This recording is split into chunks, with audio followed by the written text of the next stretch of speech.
Jordan Peterson, Beyond Order, 12 More Rules for Life. Stick around.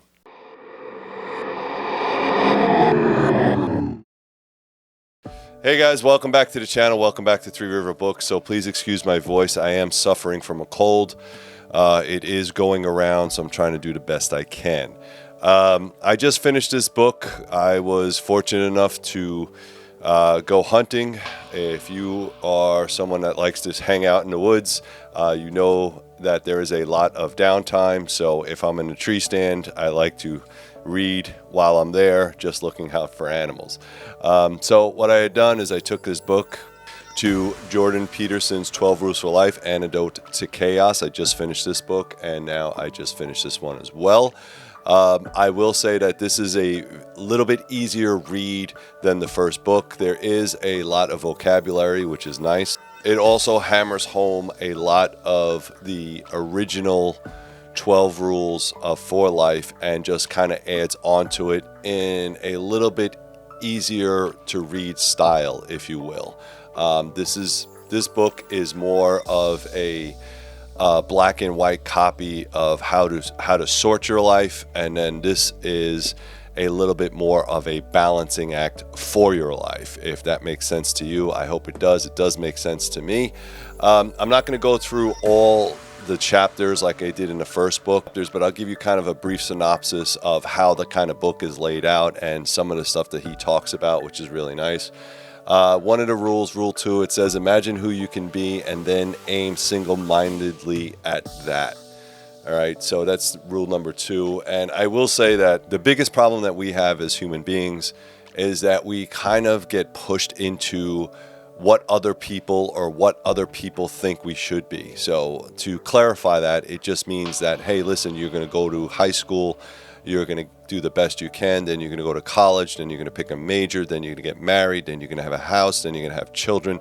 All right, so these are societal rules. All right, it doesn't mean that you have to be that person. Figure out what you want to do and point yourself in that direction and constantly strive to be that person.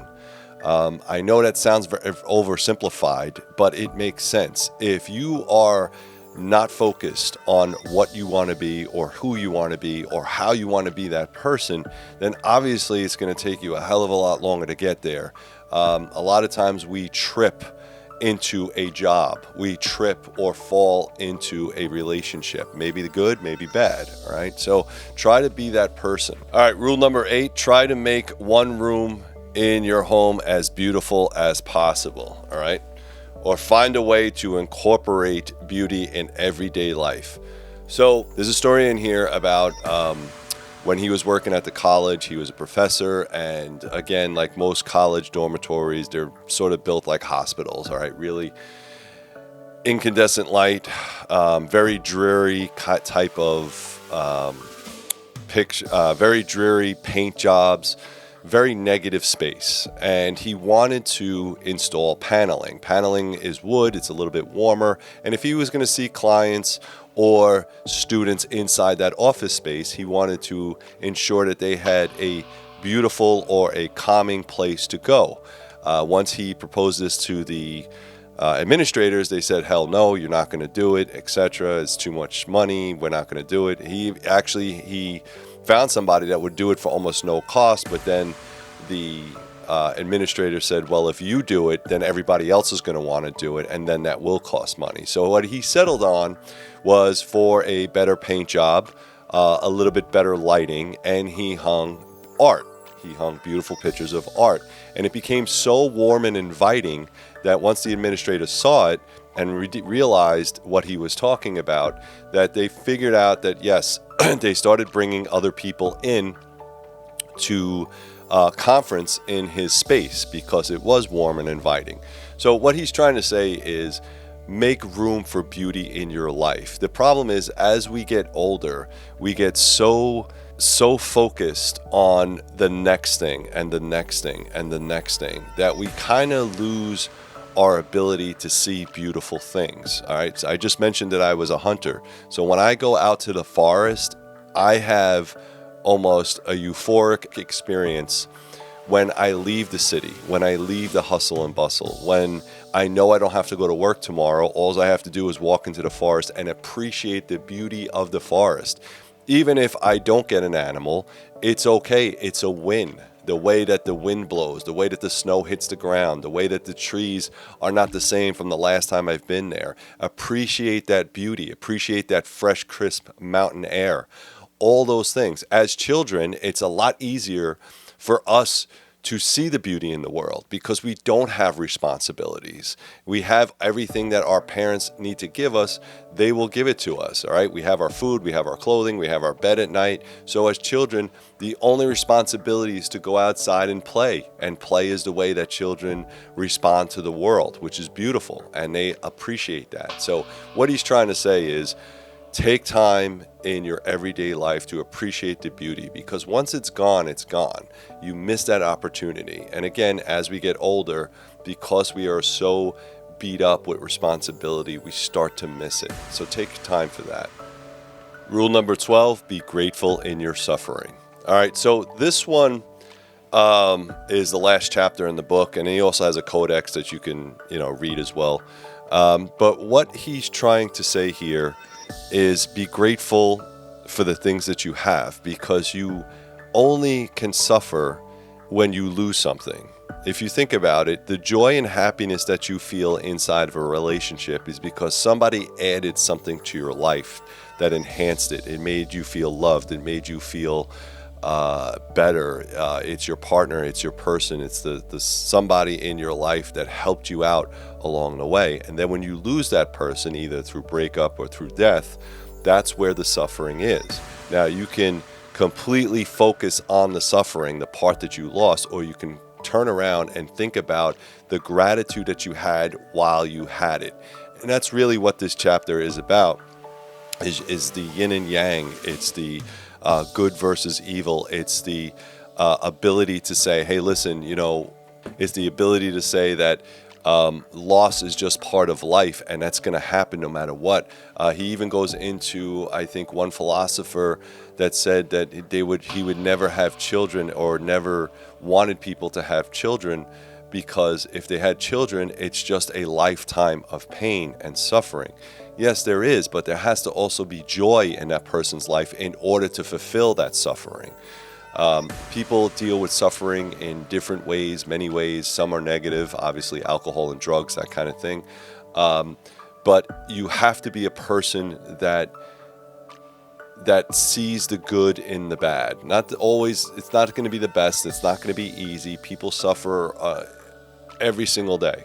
They suffer, they have despair, and it's very, very difficult to be an adult. It is. It's very difficult because, again, nobody's reliant on you but you. When that other person is gone, whoever it is, or people are gone, you have to figure out a way through that despair to be a better person. All right, be the leader of that pack, that kind of thing. So many other parts of the book that I got, he talks about relationships, which was really good in this book. Again, he's not a relationship psychologist, but he spoke about how if there's a problem with somebody or something, if you notice a lot of people that get married, they break up after, I think it's called the 7-year itch. It takes about 7 years for them to completely get annoyed with that person's thing, whatever that thing is. So if somebody, let's say, brushes their teeth weird, or chews with their mouth open, or, constantly is a pig or a mess, and you don't sit there and tell that person immediately upon seeing that and just say, oh, I'll just get away with it. Don't worry. It's not a big deal. I have idiosyncrasies. They have their own, and I'll get away with it. Well, what happens is it compounds year after year after year until the point where those persons blow up. And then they start an argument, and then the arguments never stop. He also talks about intimacy, which is kind of important. Your relationship of romantic or even sex, the point to where at some point, if you cannot be surprised if your partner finds somebody else because you haven't had sex with them for 2 years. I mean, it kind of makes sense. Like, that person is missing something in the relationship. Somebody new, somebody exciting comes along, and then they wind up cheating, and that cheating turns into an ugly, disgusting divorce, and then it becomes a mess. All right. So again, you have to be the better person. You have to understand not only your own problems, but understand that, hey, listen, you're not perfect. Nobody is perfect. But if you don't get together as a couple and discuss the problems immediately, it only compounds over time. There's also a lot of religious type of Christianity stuff in here, which is okay. I don't have a problem with it. But the Bible he also uses as a reference, which is really good. And a couple other, obviously, Nietzsche and Freud and all the other psychologists and psychiatrists throughout the years, he also puts in this book. So what did I think about the book? I think it was great. I think it was an excellent sequel to this one. The biggest thing on this was about balance. All right. So you cannot have all the rules set in place and then not have a balance between two. He also goes into conservatives and liberals. Conservatives want things that make sense, that make money, that are profitable, etc.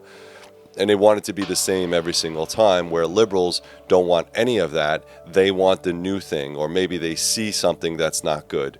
Or maybe they're tired of the same old and want to move on. Doesn't mean that they're bad people unless they do something completely illogical or illegal, but it just means that you need to have a space in between the conservative and the liberals where you can talk about these things, and maybe the liberals have an idea that makes sense. But if that becomes either one side or the other side, now you can see why there's so much friction in between, because someone's not willing to give up here and someone's not willing to give up here. And that causes chaos. All right. So yes, new things and new ideas should be brought to the table. And it's very difficult for people to talk. That's why you need that type of balance where people will ultimately sit down, talk about their problems and say, hey, listen, we got this thing with government that we're going to try. And if this party over here says, well, we're good, we're just doing it the same old way. Again, that's the friction of it. All right. So that's where you need that balance to say new ideas will be innovative and not everybody will like them. But if it helps, is struggling in life, then great, so be it.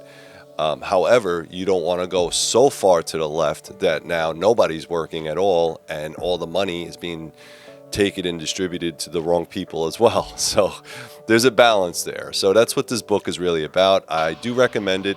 Jordan Peterson, again, has a fantastic vocabulary. I've learned a ton of words that I probably wouldn't have. And I'm going to put the links down below. If you guys like this type of books or this type of reading, please let me know. Put the comments down below. Remember to like, subscribe, and share.